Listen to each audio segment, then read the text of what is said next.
সাতাশি ইংরেজি থেকে তারা বাড়ি থাকতাম। আমরা সবাই জানি যে আমাদের সকলের প্রিয় এবং আমাদের এই গোয়ালাবাজার ইউনিয়নের সাবেক চেয়ারম্যান জনাব সৈয়দ কয়সর আহমেদ সাহেব আর আমাদের মাঝে নাই। কয়সর ভাইয়ের সাথে আপনারা দীর্ঘদিন ধরে চলেছেন। আমরা আমাদের কর্মজীবনে কয়সর ভাইকে যা দেখেছি, উনি অত্যন্ত যে একটা মানুষ হঠাৎ করে আমাদের কাছ থেকে বিদায় নিয়ে যাবে। তো এখানে যারা উপস্থিত আছে অনুরোধ আপনারা আমাদের মরহুম কয়সর ভাই আপনার মাগফিরাতের জন্য দোয়া করবেন এবং ওনার প্রতি যদি ওনার দ্বারা আমরা কেউ কোনো কষ্ট পেয়ে থাকি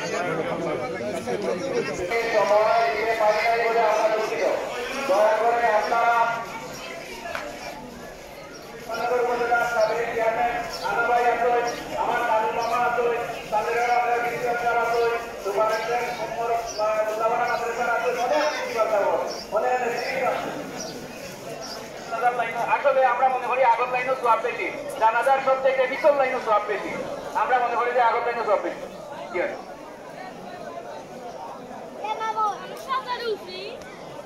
প্রিয় ব্যক্তিত্ব, আমাদের মতো অনেকের মানুষের সম্মানিত ব্যক্তিত্ব, এই গোয়ালাবাজার ইউনিয়ন পরিষদের সাবেক চেয়ারম্যান। ছোটখাটো যা রাস্তাঘাট আছে, ইট সলিগর যা রাস্তাঘাট আছে, আমার মনে হয় সব রাস্তাঘাট এই জনাব সৈয়দ কৌসর আহমদ সাহেব করছেন। উন্নয়নের ছোঁয়া যেটা, উন্নয়নের অবস্থান যেটা সৈয়দ কৌসর আহমদ সাহেবের চেয়ারম্যান সাহেবের সময় যে সময় আসলা, ওই সময় একটু পরিবর্তন হওয়ার মতো। বর্তমান যুগের অন্যতম এই আপনাদের ইউনিয়ন পরিষদের সাবেক চেয়ারম্যান সৈয়দ কৌসর আহমদ সাহেবের আজকের এই হঠাৎ করে এই মৃত্যুতে আমরা গভীরভাবে শোকাহত। এই ইউনিয়নের মানুষের জন্য অনেক কাজ করে গেছেন।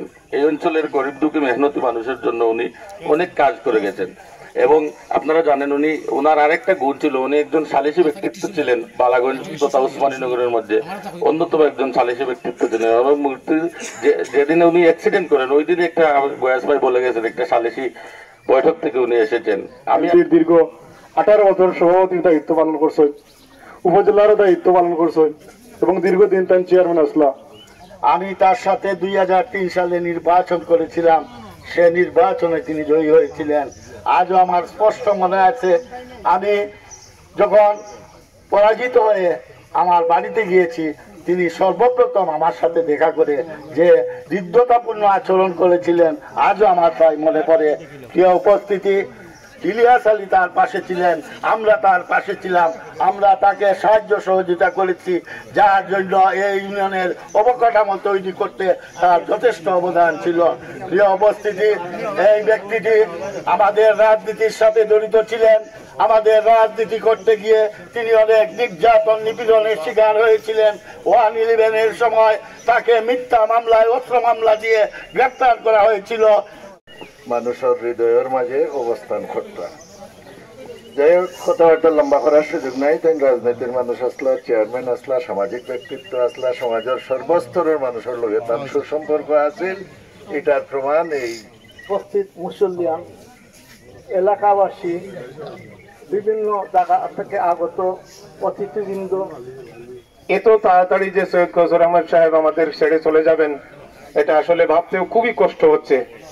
কিন্তু কুল্লু নাফসুন যায়কাতুল মউত, প্রত্যেক প্রাণীকেই মৃত্যুর স্বাদ গ্রহণ করিতে হবে, এটাই বাস্তবতা। সৈয়দ কৌসর আহমদ এই ব্যক্তি ছিলেন, কোন সালিশে আমরা চাক্ষুষ যারা প্রমাণ যে উনি খালি পুত্রে গিয়েছেন সালিশে, দুই পক্ষ মারামারি করার আগে বাইরে দেখে যে সৈয়দ কৌসর আহমদ মধ্যখানে বসা, দুই পক্ষ তো হাসি ঠান্ডা করে বাদ দিয়ে দিছে।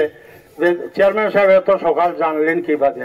জানেন এবং ছিলেন সৈয়দ কৌসর আহমদ সাবেক চেয়ারম্যান গোয়ালাবাজার ইউনিয়ন এবং বিভিন্ন প্রতিষ্ঠানের সহসভাপতি, মাদ্রাসার সহসভাপতি এবং আপনারা জানেন এটা দলের সাথে সংশ্লিষ্ট আছেন। বিএনপির সাথে তিনি উসমানীনগর বিএনপির সহসভাপতি। বিশেষ করে তাই আমি মানিক, আপনারা জানেন প্রত্যেকেই, আমি এই কৌসর মিয়া বকলোর থাকি থাকি আমি চেয়ারম্যান হয়েছি। কৌসর মিয়া আমার বকলোর তলে রাখি আমার চেয়ারম্যান বানাইছেন, যদিও আমার লোকে চেয়ারম্যানই করো ক্যান্ডিডেটের প্রতিদ্বন্দ্বিতা গণতন্ত্রের জন্য কাজ করতে গিয়ে নির্যাতিত হয়ে কারাবরণ করেছেন। আমরা আশা করব আমরা সকলে কৌশর ভাইয়ের এই অবদানকে মৃত্যুর মতোই মনে হচ্ছে এবং আমরা তার জন্য দোয়া করব আল্লাহ যেন তাকে বেশ নসিব করে। সৈয়দ কৈশোর সাহেব সম্পর্কে বলার কোনো অবকাশ রাখে না, শুধু একটাই উনার এখন প্রয়োজন, সৈয়দ কৈশোর সাহেব যদি আজকের এই জানাজা যারা উপস্থিত হয়েছে আমি সবার কাছে কৃতজ্ঞ কারণে আমি আমার আব্বারে একটা প্রশ্ন করতাম সবসময় যে আব্বা সব চেয়ারম্যান বলতো নি তুমি এনে তো নি নাই, আমার আব্বা একটা উত্তর দিতে না ভূত যেদিন মারা যাইব এর বাদে তুই এগুলো বল পাইবি, এর আগে তুই বুঝতে নাই। আজকে জানা যায় মানুষ দেখি আমি এই উত্তরটা আমি আজকে পাইছি। আমি আপনার কাছে একটা অনুরোধ করলাম, আমি বিদেশে তো ভাই সপ্তাহ 10 দিন বাদে আমার 3টা ভাই, আমার বড় ভাই একটা, তোমার আমার 3টা ভাই, আপনারা আমার আব্বাই দিলা আপনারা মায়া করতে হইলে আমার ভাই বোনদের আপনারা মায়া করবা, আমি আশা করতে পারি আপনার হয়ে গেছে। আর আমার আব্বা যদি কোনো ধরনের ঋণ থাকে আপনারা জানা যাওয়া জানলোকে দেখাবো ইনশাল্লাহ। আজকের ভিত্তি সব আমি পরিশোধ করিয়া দিব। আমি আমার ভাইয়ের পক্ষ থেকে আপনার কাছে মাছ চাইলাম, 10 বছর চেয়ারম্যানই করছেন, রাজনীতি করছেন, চলা ভাইয়া উঠতে বইতে কোনো মনে কোনো দুঃখ দিয়া থাকেন, বিশেষ করে তানোর লোকের সমতুল্য অনেক মুরব্বিয়ান আইসেন তাই নাই, আপনারা লোকে চলাফেরা করছেন না, কোনো ভুল ত্রুটি যদি করিয়া থাকেন আল্লাহর বাস্তে আমার বাইরে মাফ করিয়া দিবা। আর ইলা ভাই আমার জীবনে আর ভাই মুখী না, আমার ভাই নাই, আমরা কথা নাই, আপনারা আল্লাহর ভাই থাইয়া আমার বাতি জানে আপনার ফ্যামিলিরে আপনারা তাই গেলে মায়া করতা বলা নজর দিয়ে দেখবা, ভুল ত্রুটি হইলে আপনারা দৌড়াইয়া দিবা।